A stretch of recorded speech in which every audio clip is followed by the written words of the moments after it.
Maryland Eastern Shore continues to trend below last year's buyer activity as more new inventory comes on the market at 32% more for sale year over year.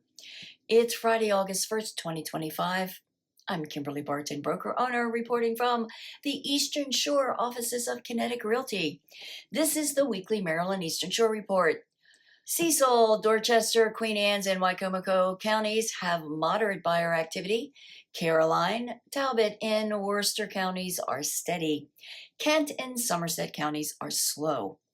Inventory rose 1.4% to 2,188 units for sale this report at a median $429,000 list price. 51% of these homes for sale have had price reductions.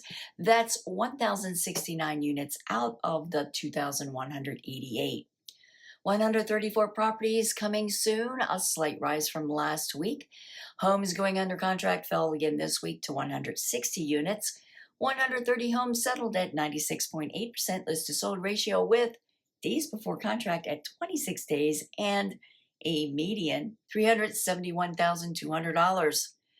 34 homes are for lease at a median $2,100 per month. That's your weekly wrap for this week's Maryland Eastern Shore report for Friday, August 1st, 2025. Thanks so much for tuning in. Enjoy your weekend. Stay cool. I'll see you next week. Take care.